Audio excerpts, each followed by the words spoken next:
Hey guys, welcome back to another episode of the RepPath Podcast. Today we're going to be talking about virtual selling and the hybrid model. So we'll get into, specifics and how this has changed over the past few years, especially recently after COVID. And we'll talk about, proper tools and approaches to use to take advantage of this because believe it or not, guys, no matter how much we want to fight it, especially some of us that have been in the field for a long time, it's here to stay. So we'll talk more about that. But as always, guys, quick housekeeping. Please submit any questions that you have into the chat, and our podcast producer James will field all those questions, and we'll answer them about halfway through the call. Also, anybody that wants to get copies and see the recording of this podcast and any other podcasts with RepPath, please subscribe to my YouTube channel, Unfiltered Medical Sales Coaching, so you can get all the content that we post. Today, we're going to be live on LinkedIn, YouTube, Instagram, and Facebook. And for anyone, we're also live on every podcast platform available. So please, if you're, have any of those services, you can see us live on any podcast platform around.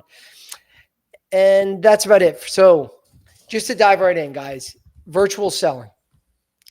If you're an old school salesman, you've been in the field as long as I have, most older reps hate virtual selling. You hear it all the time. I just want to be in front of customers. And of course, guys, we all want to be in front of customers. To be face-to-face with someone has tons of advantages, just to even see their reactions, not only in their face, but their posture. There's so much more advantages if you can get in front of someone live on every sales call. Of course, that would be a dream. I don't think anybody who's going to argue that it's better to be remote than to be in front of someone face-to-face and sell. It's always going to be better face-to-face. But the reality is it's going to constantly get more and more difficult to get access to these physicians. So we have to adjust to this, guys. All right. The game was changing a few years ago. And then once COVID hit, that was the nail in the coffin. So if anyone has been in the industry as long as me, I started back in 2002, I believe it was, or I'm losing count myself, but early 2000s started in the industry, and older guys that have been in the industries since the 80s and 90s, way ahead than when I started, told me about all the changes that were happening. So again, quick review of what it used to be like to be a pharma or a med device rep. You used to be able to walk in and out of offices all day long and see doctors, whether it was, a 30-second call in the hallway or sitting down for an hour and a half lunch. You had access at 80, 90% of your offices. Now that it's totally flipped. So now we won't probably only have access in 20% of the offices out there, some even less. So we have to get with the times and be able to sell confidently remotely. And this is not just sending out emails. That's not a remote sale. That's not what I'm talking about, guys. I'm talking about actually face-to-face on a Zoom call, Teams call, doing a virtual presentation and learning how to sell comfortably in that area. That's the way of the future. And we, again, you got to get comfortable doing that, guys. You can't just be, use that as an excuse. Oh, I can't get in front of my customers. I have no see doctors. Companies don't want to hear this, guys. If you're going to give that answer as to why you're not getting your messaging across, you will get fired. They will find someone else that knows how to sell virtually. So get good at it. Do everything in your power to get the experience. Get good at doing that. Get comfortable at selling remotely, because that's how you're going to be effective, and also be effective on a mass scale in front of many in front of many physicians. Hold on one sec. Sorry about that. Just sitting.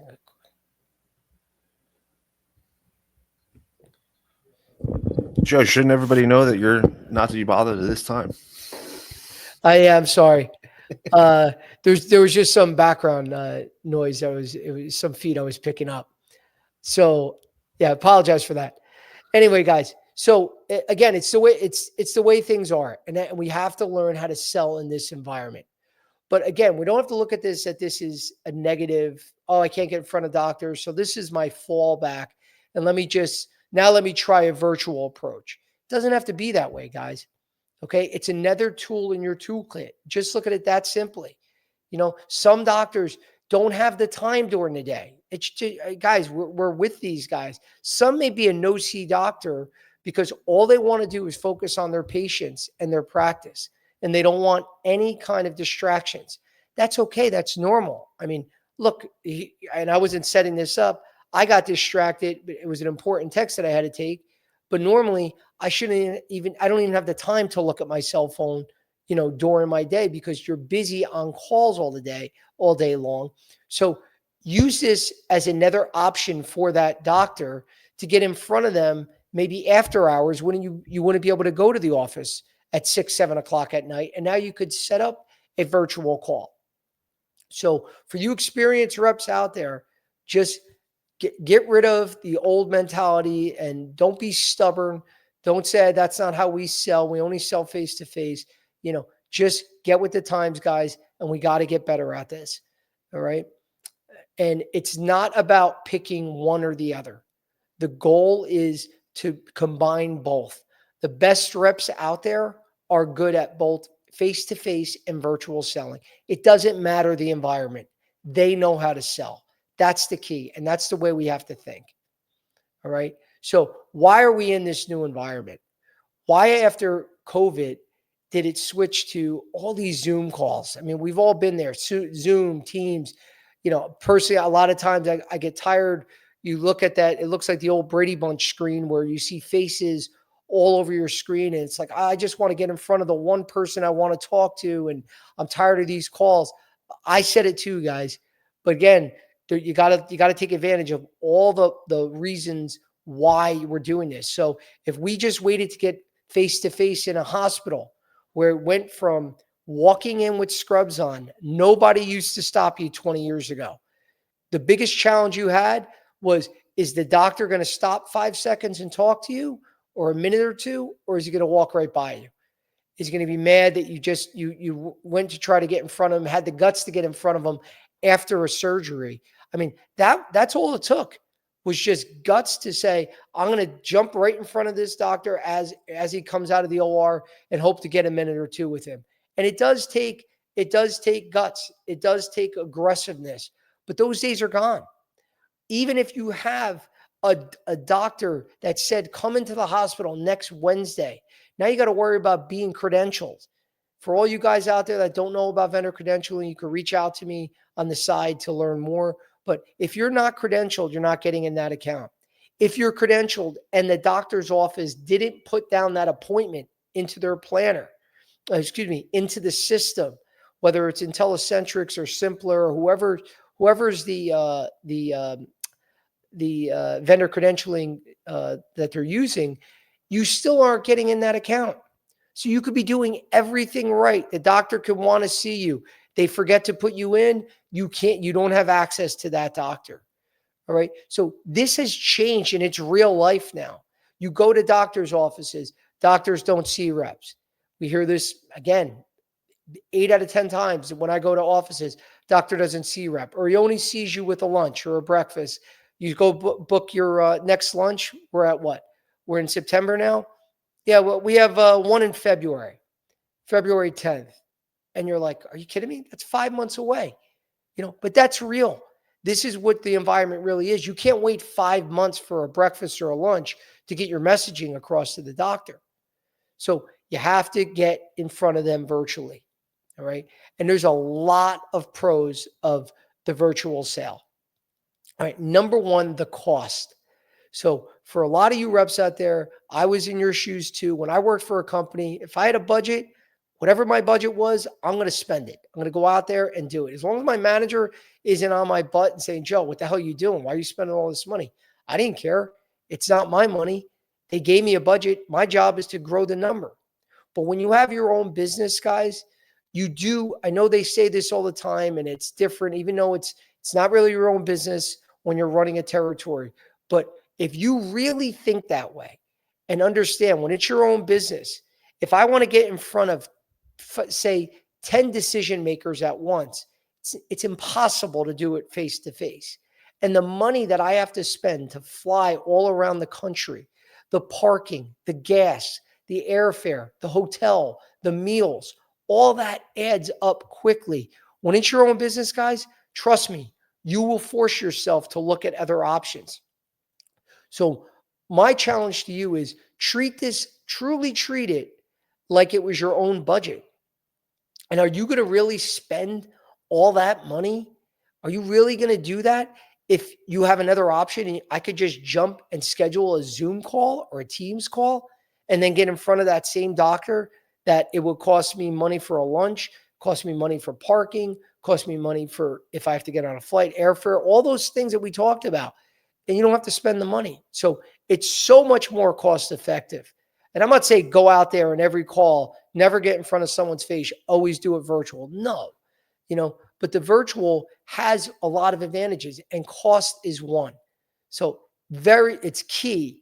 You could get multiple stakeholders involved. And this happens a lot during difficult, long sales cycles. All right. It gets to the point, guys, where meetings have to happen. You can't get everyone into one room. And you do not want to relay messages and say, so I presented to Dr. Jones and he said this. And then I also spoke to the VP of the department and they said this. You want to get everyone on a call together. And it's very hard to do this when you're getting people into one room. There's always someone traveling. At least it seemed for me in my long sales cycle, especially with capital sales. It seems like someone was always not around. So here's an option to make sure they are around. So to get multiple stakeholders together, it's key. All right. So that you want to look at those two things. It's cheaper and it's also much easier to get multiple people together at once. All right. The cons: without you in front of someone, it's harder for them to sit down. Let's be real, guys. A lot of these guys just don't give a shit. They don't care enough. They care. I shouldn't say they don't give a shit. They don't care that much sometimes to sit down and actually listen to a presentation unless someone is face to face with them. It's harder for them to ignore you and walk away when you're face to face. When they have to get on a Zoom call, these doctors are busy. So in all fairness, a lot of times they do forget. Now it's your job to make sure you remind them and get out there and actually make sure that they are going to join that Zoom call. So it's sending multiple reminders. You want to make sure if someone's going to do a Zoom call with you, you want to leave with their cell phone, guys. Just, you have to. You have to confirm they're going to forget. Remember, every time you have to think that way. This doctor is going to forget to get on the Zoom call. Don't look at that as a negative. The positive is, doc, I don't have your cell phone. Can you give me your cell phone before the call next week? Just to remind you, I have it happen all the time. You're very busy. I just want to make sure that, I don't waste your time, that then we have to reschedule another appointment. So if I could just take your cell phone before then, guys, that's a great way to see if they're really committed to that call. So if you're with them and they say, Joe, I'm sorry, I'm too busy, I don't have time during the day, and they agreed to doing an after-hour Zoom call or any kind of remote call, that's great. But to really confirm, when you ask them for their cell phone, to make sure you could send them a reminder to make sure they don't miss that timeline. If they won't give you the cell phone, that's a red flag. All right. Because it shouldn't be that big of a deal for them to give that cell phone if they really care about being on that call. Now, of course, if they won't give it to you, they won't give it to you. I mean, you can't cancel the virtual call because they won't give you their cell phone number, but it is a good indicator. Okay. So again, that's one of the negatives, is that you're not going to be face to face. It's easier for people to just not join, but you want to make sure you leave with that cell phone, because that'll be a great indicator. If they say yes and they give you their cell phone, very good shot they're going to be on that call, guys. Next is being able to read the room. It's hard to read the room on a Zoom call. A lot of times people do not put their cameras on. Again, they don't care. And there's times I'm busy too. I don't put my camera on because I'm running around and all. But in all fairness, I'm never going to be as attentive than if I'm staring at myself on in front of the camera. So make sure that this is one of the challenges. You don't want a screen of 10 people on the call that all don't have their cameras on. It's not a good sign because we can't read them. We can't read their body language, their facial expressions if they're not on using their camera. So you always want to politely make sure that everyone is tuned in and has their cameras on. You're not going to get that all the time, guys. You're going to get pushback with this. People are going to say they're busy, whatever, or they might just not answer and just not go on, put their camera on. But you want to make sure the more people that you can have on that camera, it's very important because it's going to help you in your presentation. You're going to be able to redirect. You're going to be able to read the room and see who's really paying attention and have them join in and ask a question. If you see a lot of people not engaged, you have to re-engage them. And the only way to know that is seeing their facial expressions, seeing if they're actually, looking down at their phone or turned away doing another task at their desk. So you want to make sure that they get in front of their cameras and have their cameras on. Big issue if everyone's off. So make sure they're on. The last thing that you have to make sure, because this is another negative of remote selling, is wherever you set up that appointment, whether we'll say at Morristown Medical Center. If you're setting it up with the anesthesia department at Morristown Medical Center, and the chief has already committed, and this was a real situation for me, that's why I'm giving this, that we're going to do a remote call it was a Wednesday morning. They have their Wednesday morning department meeting. So you have literally 60 anesthesiologists and staff in one room, and I had to present my product. I learned the hard way that I did not get in touch with the IT team at the hospital beforehand. And we wind up having the call go off. It wind up going off 15 minutes late because their connections were all screwed up. They had to have the IT guy come in. In his defense, he said, "No one told me about this meeting. That's on me." All right. Even though the hospital, it's really, supposed to be on them. But when it's a sale and it's always on you, guys. Always put that on you. So when you're setting that up with the doctor, find out who's in charge of IT because you need to have them ready to go because they're busy too, guys. They had to call him. The gentleman was fixing, I believe, an anesthesia machine in the back. They had to call him out, and it took him a few minutes, and then he got the connections going in the room. But always make sure who is that IT person because it will get screwed up. And I'm not talking about the one-on-one calls with the doctor. I mean, obviously, you got to assume that a doctor knows how to click on a Zoom link and get on there. But when you're presenting to a room, you must make sure you have that IT person's number and go over and make sure everything is running smoothly. I also would suggest that whenever you have a big department call like this virtual, that you have that individual joining you before the call to make sure the connections are right. So you have to have it, guys. Things will go wrong. And if you don't have this lined up, the last thing you want happen is that they can't go live.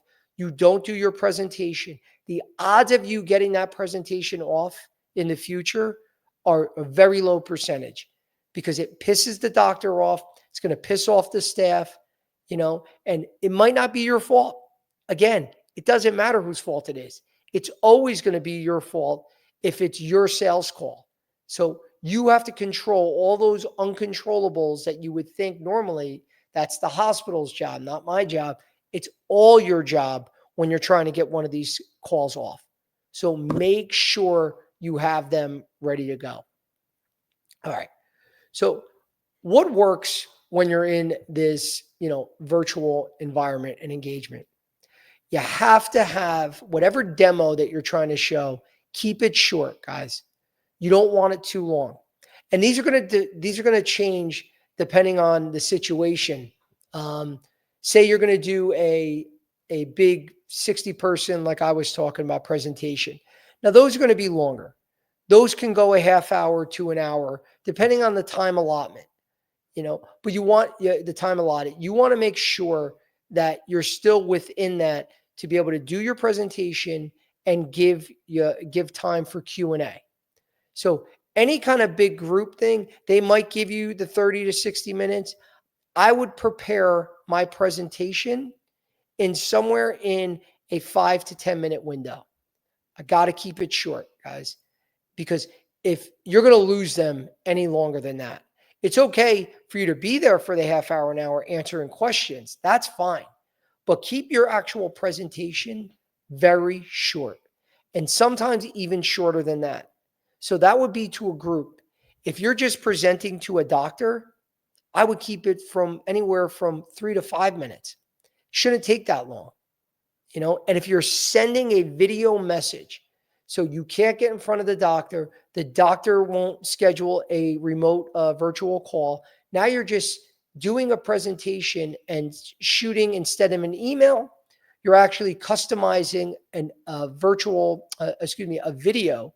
Say you could do it on FaceTime. You can, whatever you want to do, set up your camera and shoot your presentation, send it to the doctor, personalizing it. Okay, make sure you're doing that. Make sure you're actually addressing Dr. Jones or Dr. Smith, whoever you want to get this in front of. If you want to use a generic video, that's fine, but you're going to get the response similar to sending out a genetic email blast. You always want to personalize it specific to that doctor's needs. All right, it's going to go a long way. It's going to be a little bit more work for you, but trust me, it's going to go much, much further. These should be cut down to a minute or two. Real quick video that they can view. And this is to get a bigger, longer meeting scheduled. Whether your, next call is a face-to-face or next call is a virtual call where you can interact one-on-one. This is kind of just to give them a taste of what your product has to offer. So it's got to be short and quick. Do not make these long. You're going to lose people. They'll just click off or they'll just disengage and walk away from the computer. Okay. So that's number one. You want to keep it short. Be able to use a lot of interactive tools too. A lot of graphics. If you have to work with an editing team, we got a great editing team here that I can give everyone their contact because they do all my editing. They bust me all the time. I have no clue how to do any of that. I did some of that stuff before, we started working together. It would take me a long time and my editing sucked. So a lot of the graphics I'm using, it looked like remedial. It looked like a little kid was doing it and it wasn't that engaging. But when you do it the right way and you have the right graphics, we see how it engages people longer. So if you can add any kind of, I'm not saying any, adding some very marketing or some high-tech graphics that it takes a lot of intelligence or it takes a lot of expertise in a certain space. I'm just saying add an actual study, add a graph or something to that makes it more visually appealing too. Whatever you can do to keep them engaged, do it. You don't want just some boring video with you talking very monotone and not having any energy and there's no real graphics. Again, guys, is this something that you would stay in listening to? I mean, look at the stuff that you watch visually all day long. And I'm sure it's a lot of stuff with more graphics. Of course, the content is everything. But if you could add extra graphics and tools to the video, then do it. Because if it's going to keep them paying attention longer, that's going to increase your chances of getting the sale. Another great advantage is follow-ups. You could do a lot of short video follow-ups to get your messaging, not only get it across, but to keep planting a seed and a reminder. It's a great way to do that. Again, if you can't see doctors month after month after month. You have to try other avenues. And this is a great avenue to do because they still see your face. They still see the product. They actually can see it visually. That's much more important than sending an email saying, I got this great new product for the XYZ disease state that's going to reduce complications by whatever percentage. It's much different when they can see it. They actually can visualize a video and they're sending that with a graph that's showing exactly what you would show in person. So just think that way. If you wrote out everything you're going to do, it's going to bore people. But when they can see it in person, exactly how you would sell if you were face to face, it's going to be very, very impactful. All right. So make sure you're continuing to send the follow-ups, continuing to send case studies or whatever literature that they want to see that can just, all the more help the validity of selling your product. So make sure you're doing that. Next, we want to talk about building trust when you're remote. It's hard, guys. All right. It's much different than when you're face to face and people really get to know your personality, but it still can be done. All right. So you still can show anywhere you could showcase your personality, you could still build that trust. Okay. Because whether you're remote or in person, it still comes back to the fundamentals, and that's, do they trust you as a person? Now, are you answering their questions honestly? Are you getting back to them in a timely manner? If you're consistent and giving them the messaging that's going along with your product, that's great. But if you're honest and consistent, guys, that's half the battle. It really is, because that's now you're starting to earn trust. And now just think, every time you walk in that room, you don't know how many times a doctor's been screwed over by another rep. So yeah, they're going to look at you just like another rep and they're not going to trust you.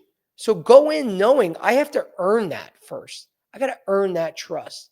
So no matter if it's remote or in person, you got to constantly work at that. It takes time. You look at your best friends that you have today, it took years to build relationships. Now, you're not looking to become best friends with a doctor, but you're looking to build a relationship. So that comes with trust. And the only way to do that is consistency and honesty, no matter what. It may not be the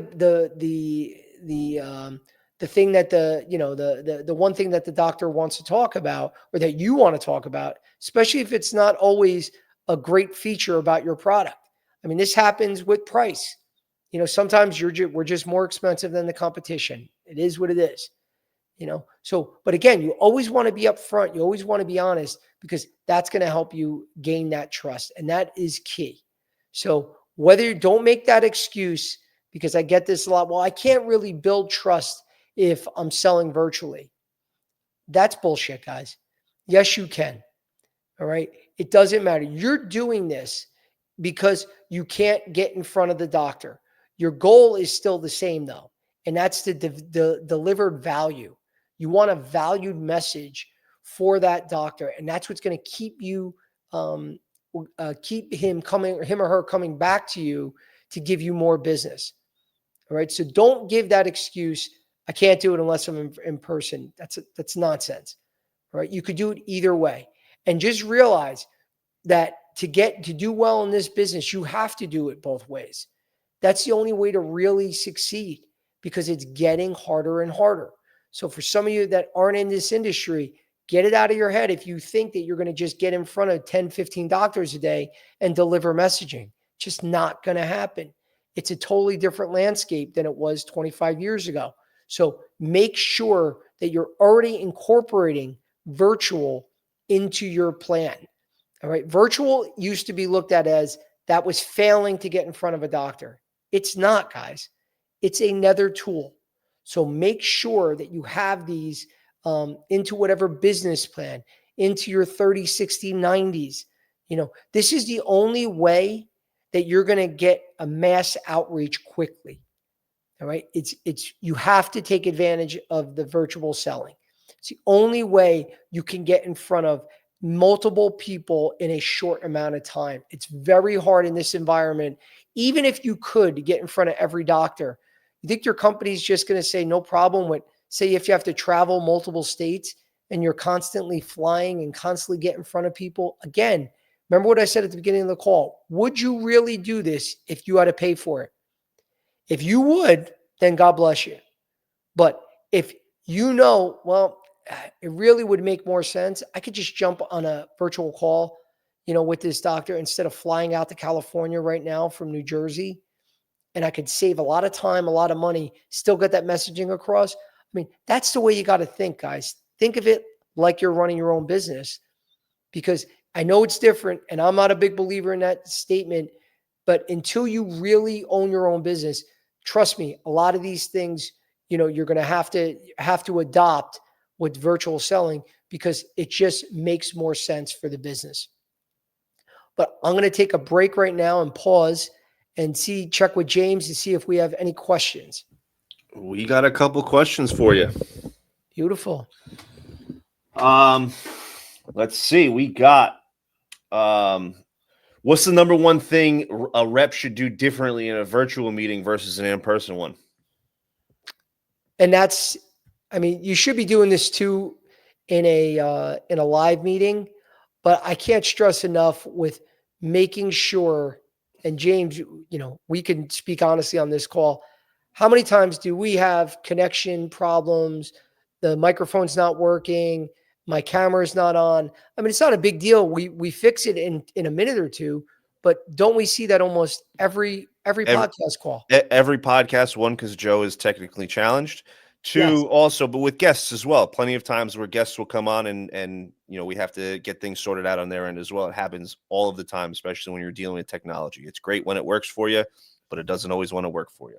Right. And we can never say, well, it's the guest. Hey guys, you don't have the right connections. That's your problem. No, it's our problem. The podcast doesn't go off. Nothing happens. So it's the same thing in that sales call, that it's on you. Automatically assume remotely that the connections aren't going to go well and things are going to get screwed up. So the big difference that I would say is making sure you have someone on the other end of the call that can troubleshoot that. Again, especially if it's a big group call, that's a must.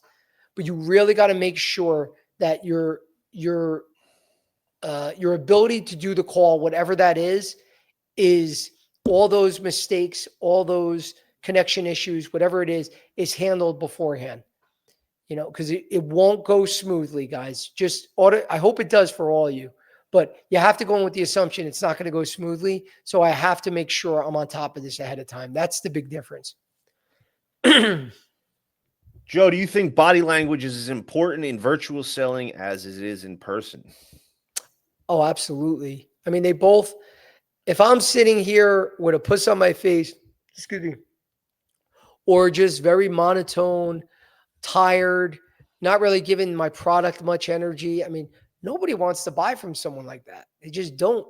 So whether you're in front of them or virtual, the only thing virtually that makes it more challenging for the sales rep, or could become more problematic, is that the odds are they're not going to be so rude as to go, I'm done with talking to you, you're boring the shit out of me, and then walk away when they're face to face. But they could easily virtually say, may not say anything, just turn their camera off. And then, later on tell you, sorry, I had a patient call. There's always a way for them to get out of there. So all the more you want to be able to read the room, but you also want to showcase your personality when you're virtual, because just realize they don't have to put up with it. They could just easily walk away. So I would say it's more challenging to showcase your energy, your smile. You should be doing this all times anyway, but just realize they can walk away. That's the last thing you want to do. So virtually, all the more you want to be able to showcase and read people's, facial expressions, read your own. Are you coming with energy? Are you being boring? Is this engaging? So it's very important for both, but I would say even more when you're virtual. Joe, more ghosting virtually or in person? I would say you're definitely more ghosting in person because you're making more in-person calls. I mean, you should be making more in-person calls.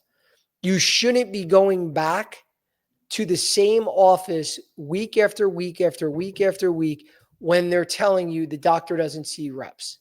And if your only answer to that is dropping off a detail aid and going, oh, by the way, make sure the doctor sees this. Or if they tell you, leave something behind. If you have anything to leave, and don't worry, I'll give it to them. If you guys really believe that the doctor is actually getting that information, he may get it, but you think the receptionist is going to go, oh, by the way, Joe told me to tell you that there's 25% less complications using his product versus the other product. That guys, they don't do that. They get it and throw it away. So the I'm losing my train of thought right now. The question was in regards to in person or remote Ghosting. Yeah, ghosting in ghosting. person. Yep. Yeah. So ghosting is always going to be more in person because you're making more of those calls, and it does happen virtually too.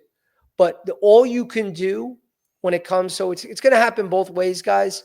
But if you can do things that minimize the ghosting and you proactively take those steps before each call, that's all you can do. So if you're not sending reminders to that doctor a day or, before the call or earlier that day to confirm that time is still good, if you don't send at least one of those, then that's on you. Automatically assume the doctor's not going to be on that call. So what can I do ahead of time to minimize the chances of that happening? And reminders are key. There could be someone else in the office. Now, say you leave there and now you're talking to the receptionist. Just so you know, I set up a call with him. I don't know if you have to put it in your calendar. Make sure. I mean, she's putting down breakfast and lunches. Maybe she does have to enter that in, or the receptionist could tell you, you know what, Joe? I have no idea what you're talking about. I just do breakfast and lunches, but his schedule is done by Bob, the office manager. So speak to Bob. They could tell you that. So make sure if there's someone else involved, or if you need someone else involved to make sure this doctor gets on that call, because that could be the case. Some of these doctors, they need someone to come in there, remind them for the call and have their computer set up. They're that busy, guys. So if you're doing all the things along the way to minimize that ghosting, that's all you can do. But it's on you to do that, guys. I got another one, Joe. Do you recommend that reps invest in better cameras and mics, or does that matter at all? I wouldn't say it really matters for these calls. You might want to step it up for, again, I was in a situation selling, a multi-million dollar product in front of 40 people at once. Now, for that, yeah, spend the money. Make sure the setting, the background, everything looks professional. I mean, this is something that your company should cover for you. It should be a business expense. So if they're gonna cover it and it's gonna make the presentation look better, yeah, why not? Especially I would go and be proactive and letting your company know this, because a lot of companies they're not. It's not like this is done so prevalently that they have like their remote selling kit that they have every rep use it, because a lot of reps don't use it. They don't ask for that enough. And it's okay to be proactive, and especially if you have a big meeting coming up and saying this doctor only wants to speak to me remotely. I really want to make this go well. What could we do to make the presentation look even better? I mean, they should be all ears, guys. I mean, you're not going to go crazy and make it look like the studio for ESPN, but if it can make it look better and make the presentation go better, then absolutely, invest in that. But one last thing, again, if you're doing a quick Zoom call, your camera on your screen, as long as they can see the product, whatever you're presenting, and it's clear, that's really all you need. Joe, do you think taking the virtual meeting is better in a coffee shop setting or an office setup? Never in a coffee shop. And this is a quick lesson for everyone listening. Whenever you guys have a Zoom interview, do not dress what I'm wearing. I don't care if you know that the company, that's all they wear are golf shirts. You go into that meeting unless they're specifically telling you ahead of time to wear something different, and it's mandatory. You go in with a suit and tie on, and you go into a quiet setting. Your home office is usually key. If you could go into a quiet lobby in a hotel that you know is going to be quiet, there could be also a business area of the hotel, which is good. If you're staying in a hotel and you're in a room, obviously that room should be quiet. That should be perfect. But never, ever, ever in a Starbucks or any other coffee shop, it's too unpredictable with people walking in and out, people coming behind you. And it shows a lack of courtesy and preparation to that company, whoever you're interviewing with, that you're not prepared to have your setup, your quiet presentation setup, that you have that. You have to have that, guys. If you don't have that, that's a red flag for the company, to that company, that you're not prepared. And it shows, did you even do one of these before? So you should have your setup that is like your presentation setup. Make that be your background, because it's got to be quiet and you can't have any disruptions. Anything coffee or in public, it just gets too tricky, and you don't want some background noise or something that is going to derail your presentation, and it just looks unprofessional. Do virtual meetings make it easier to bring multiple stakeholders together? Yes, 1000%. I mean, that we talked about a little that earlier. Whenever you have a long sales process, so all capital reps, this is going to happen to you. Long sales cycle, it's never going to I shouldn't say never. It's rarely just one person that you need to get a yes from, and things are going to happen quickly. You're always going to need multiple people involved. And this is the best part about virtual. It gets the opportunity is there to get everyone together at once. So you're not the one that's running around saying, oh yeah, I did speak to Dr. Jones and he said yes. And then it could be the CEO, the CFO saying, well, yeah, but we have to discuss this. So I need to set up a meeting with the department, and we got to make sure that Biomed's involved. And did you confirm with them that this is okay? Oh yes, I confirm with them too. Guys, again, if there's so many phone calls that are going to be going on, or that's supposed to be going on behind the scenes, that never do. So this is your way of controlling the process, getting everyone together at once. So it's the best way to get everyone together. If you can do it live, then great.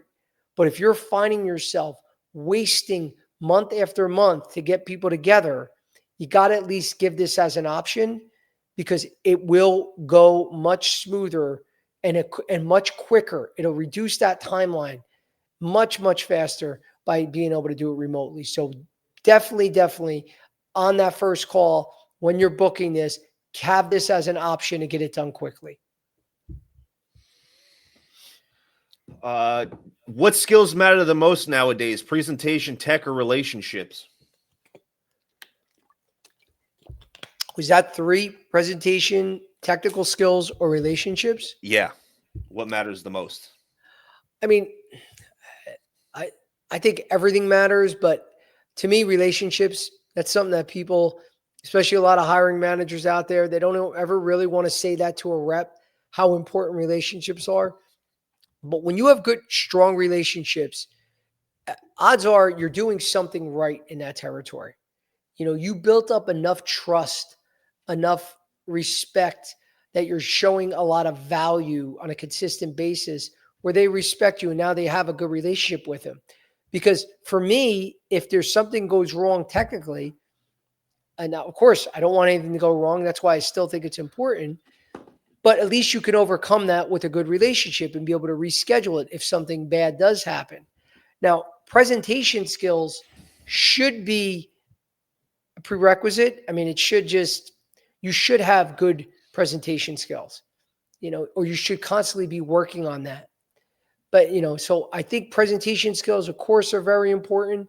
But it's like if you're presenting something in front of your family member or a friend, if it doesn't go perfectly, it they're going to be more forgiving and understanding for a faulty presentation because you didn't answer all the questions or whatever it may be. The relationships are still key. So again, if I had to, I think they're all very important, but I'd have to give relationships the nod. I think there's a follow-up on one of the questions that we had earlier. How do you handle when the doctor has bad Wi-Fi or service and they keep cutting out? I mean, yeah, that sucks. It's it's challenging. And if you can't, you really have checked the Wi-Fi. You tried going from his computer to his phone and see if you could do it via, FaceTime or anything to try to minimize those connections, and you still can't get that off. I would take that opportunity to try to get a face-to-face as quickly as possible on that call. If it's someone that I could be there tomorrow, I would just say, you know what, doc, I don't want to waste your time. I know this is out of your control. To make it easier so we don't have to worry about all these connection issues, I could be at your office tomorrow at 7 a.m. before you start seeing patients and give you this demonstration, because I want to make sure I get you this information, and I don't want the connections to continue to be an issue. Make it more that you're trying, again, to help them out. You don't want to give the frustration like, oh, I don't know, everyone else doesn't have any connection problems. You don't want to make the doctor feel stupid, and at the end of the day, what else could you do? You got to get that information in front of them. And if they told you they only could do it remotely and now it's on them, most doctors, when it's their connection, their issue, and if they really want to hear your presentation, they should be open to, having you come in face to face, because they don't want to keep wasting their time either. So my piece of advice is there's only so much you can do remotely. If they don't have the connections and it's failing when you're on the call with them, book that face to face on that call immediately. And you want to get that done as soon as possible. What's your best piece of advice for making a virtual product demo actually memorable? I mean, there's a couple of things. It's memorable, first off, with the content. Did you do your research ahead of time that what you're presenting is a real pain point for your listeners? Is this something a problem that you're really solving? That's the most memorable. I mean, if someone is presenting something to you that you're struggling with, and now they can provide a solution, that's something that's very memorable. You could do all the graphics, all the great personality, have a great winning personality, tell some jokes in between. Of course, all those things are going to make you more memorable. If you're a great salesman, you're going to be memorable just by your presentation. But the key is the content. And the key is doing that research ahead of time and making sure that what you're presenting is something that your audience wants to hear. If it's not, then it's tough to be memorable with something they don't care about. You can be, the best presenter in the world.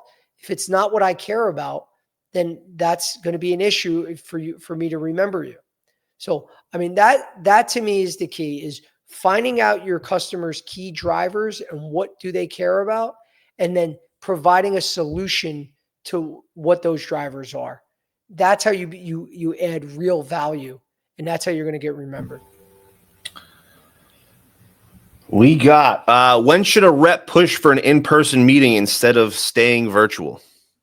Always push for in-person from jump. First time you call on that doctor, you're trying to get an in-person meeting. So if I'm going to an office for the first time, I know nothing about this doctor. I get there, I try, because this is a real situation. You'll go to an office, the receptionist will say, "I'm sorry, doctor, he doesn't see reps during office hours, or he's very busy today." You know, you work the if you don't have to spend money, you don't want to throw money at the meeting right away. And this is what a lot of reps do. They go, "Oh, he doesn't see. Okay, can I do a lunch?" And they automatically go to trying to book a lunch. That could be 2, 3 months, down the line. Your goal is to see that if you want to try to see them that day. All right. If you can't, the next question would be, can I set up an appointment to see him another day? Or what's a good time that I come back? You want to try to get that appointment without spending money, because you will lose if you try to throw money at every meeting. And that's your fallback, is that, okay, I'll just do a breakfast, I'll do a lunch. I did this, guys. So trust me, it doesn't work. There's only so much budget that your company's going to give you to do these breakfasts and lunches. You got to figure out ways to get in front of them without doing that. And you also don't want to fall into that bad cycle of, reps. That's why we get this bad stigma that, oh, the reps are like, they're basically like a glorified caterer. We don't want that, guys. So try to get that face to face, another day, if you can't, and the lunch is 6 months away or 3 months away, excuse me, that's when you want to try to schedule a virtual meeting. And you just simply tell them, I totally understand Dr. Jones can't see me. He's busy during the day and he doesn't see reps. And what we offer as a solution is doing a virtual meeting. So it doesn't take him any time away from his office and his staff. We could do it. We schedule a 10-minute call where I can answer all his questions. Doesn't take any time out of his day. We could do it either before he starts patients, after, maybe on a lunch break. There's sometimes you could do a virtual lunch where you send the lunch in and you still do the call virtually. So there's that option. But you want to lead with a face-to-face and then go to virtual if you can't. Just try your best not to throw money at the problem. In pharma, isn't hybrid selling just a loophole to avoid compliance scrutiny? Is hybrid selling a loophole? Say that again? To avoid compliance scrutiny. So I'm guessing for compliance. Yeah, I mean, it's not. That's just the case. I mean, it's the hybrid selling is there, and because that's the way the world is now, and we just have to adjust. It's really harder, typically, and I know I get in trouble when I give generalizations, but for the older reps, a lot of older reps are used to selling face to face, so it's harder for them. A lot of older reps, tech wise, they're not as strong as a younger rep that's done a million Zoom and Teams calls through college and everything else. They're used to that. You'll get I deal with it all the time where, I train older experienced reps that are amazing in person. You get them on a Zoom call. They don't know where the link is. What email did you send it to? I didn't get it. Mine's not opening up. I don't know how to turn on my camera. Oh, the space is, there's no lighting in here. So it's just the way things are. It's not set up for anything with compliance or anything like that. This is just another option to get in front of people. Just look at it that way. It has nothing to do with compliance. We have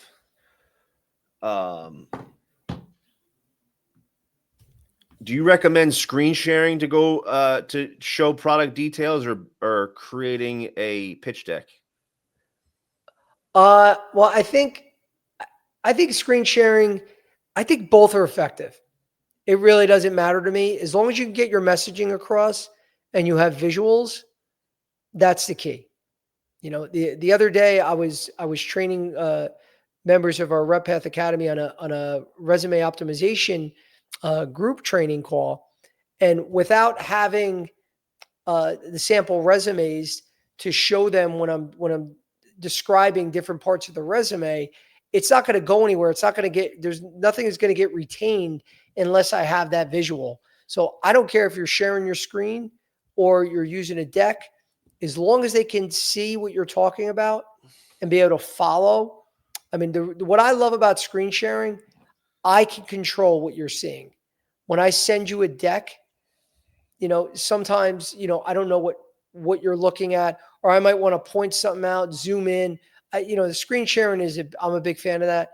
But if I could present it during a deck or using a deck, it doesn't matter. Joe, how do you handle when a doctor's clearly distracted during a virtual call? I think you got to be respectful of your own time too, guys. And this is something that's tough, where you don't want to interrupt the doctor. But if I've had this too, well, that's why whoever asked this is a great question, because it's very real. You don't want to just keep giving your presentation if you don't have the doctor's full attention. And it's tough sometimes because a lot of us get nervous when we're talking to a customer and the doctor's like truly like this. Yeah, I'm listening. I'm listening. Uh-huh. Uh-huh. And doing this, guys, you got to stop the presentation.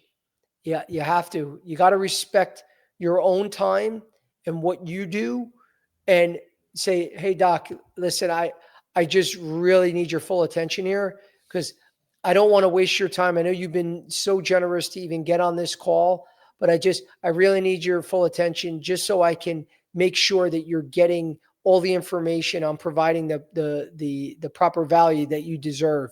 You want to nicely say it that way, because don't go through and keep talking if you know someone's not listening. And I don't care how many times they say, "I'm listening," and they're still looking. It's rude, guys. And you got to be tough that way. Again, you're still saying it in a nice way, but you can't just keep talking and talking if no one is listening to you. It doesn't make sense. So don't be afraid to stop the presentation and say, I really need your full attention just for a couple minutes. I know you're busy. You got to stop it, because odds are they don't really mean to be rude. They're really just busy and they got a text. We all do it, guys. And sometimes just because they're a doctor doesn't mean every text they get is life-saving. I mean, it could just be a stupid. Doctors play fantasy football. One of her friends could be like, "Did you see what Derrick Henry did in the game?" Like, it could be something stupid, guys. You don't know. Bottom line is, it doesn't matter. You scheduled the time to give a proper presentation. The doctor agreed. They should give you the common courtesy to listen. And if they're not, you got to stop it and have them pay attention and then restart. What's the toughest part about building trust when you're not face-to-face? I think the toughest thing is most of us are used to being face-to-face as we build relationships. So it's weird not to give the handshake, the pat on the back, those little things that you do only when you're in person and when you're live. It's just getting over that new type of sales approach. But once you're comfortable, guys, it's all about the messaging. You get the messaging across. Who cares if you're live or in person? Just get over that it's, you still are building rapport. You're still building trust, and that's part of it. Don't think you just wasted time because you weren't face to face. And I think that's the toughest thing mentally for sales reps to get over, that is that this really wasn't that effective because I wasn't face to face. It doesn't matter, guys. Just get over that and realize it's all about delivering your messaging. And if you could do it remotely, then you're going to do it. Don't let it play in your head that this wasn't as effective because it wasn't face to face. We got Joe. Is there a difference between the follow-up after a virtual call and an in-person call? No, to me, unless you're following up in person, but no. The only thing that I would push for, in my follow-up is to get a face-to-face for that next call, where you could say, "Hey, by the way, I know that if you left off with the doctor that they're going to try your product out on a couple of patients, say in pharmaceutical sales. Yeah, Joe, I'm going to try this out with, I'll give it to the next, 5 patients, whatever, like the perfect answer you want to hear. But they gave a commitment to trying it out. I would follow up with, you're going to actually be in Boston in 2 weeks, so you're going to pop in and see how they're doing with these patients, because you gave them enough time. You had the remote. Now you're in the area. At least give it that effort to try to get that face to face. To me, that's the only difference. That if you're doing a face to face and you have those meetings that you can get pretty much when you want, I would still try to push that, because it is an indicator on how the relationship is going, where the trust is. Sometimes they might say, Joe, remember, I don't see patients during the day. A lot of times that's a smokescreen at the beginning, and then eventually, I don't see reps during the day. That's a smokescreen a lot of times. But this is a good test to see if you're moving the ball forward and really building that relationship. So the only difference is keep trying to push for that face-to-face meeting. I got one more question for you, Joe. Do you think surgeons and doctors actually prefer virtual calls? Yes and no. I think doctors that truly don't want to take away from seeing patients during the day, and they don't want to interrupt that flow, really value the remote calls, because they could do it after hours. They could do it in a certain setting or certain time through the day, where that's their sales calls, hour or half hour, whatever they book each day. So for them, they're going to always want that virtual call. I think the average doctor rather just, if they have to speak to 5 reps, I don't think the average doctor actually wants to schedule 5 calls throughout the day and have that on their mind. They'd rather just, in passing in an office, hey, Joe, what do you got? Okay, great. They can get those calls done quicker. So I would say, even though there's great advantages of virtual selling, I think the average doctor is used to just quickly seeing patients and then seeing reps in between patients, where they would rather do that than schedule multiple calls in a day. But that doesn't mean give up. It's all about using both in your toolkit. That's the key, guys. It's not one or the other. It's whatever it takes to get your messaging across. And that's all I got for you today, Joe. Awesome. Well, thank you. And thank you to everyone listening and for submitting those questions. They're all great questions, guys. Again, just a quick reminder for anybody that is looking to break into the industry, we have the RepPath Academy, which is amazing. It's great as we're talking about people that don't have time. You're still working a job, but you really want to break into this industry. It's a way to take the course, which you can do remotely. You could take online courses at your own pace, and the online modules and tests and homework assignments.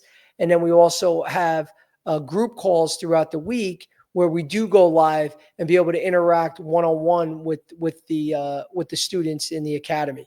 So please reach out to me if you want to get signed up for that. And for anybody that is a lobby member, please, as always, submit the promo code when you do contact me, Licata, Licata, and that'll enable you to get additional discounts. And as always, if you want to see the recording of this, please make sure you're subscribing to my YouTube channel, Unfiltered Medical Sales Coaching. Other than that, guys, again, we'll be here every Monday and Wednesday at 3 p.m. So thank you for joining us, and I hope to see you guys soon. Take care.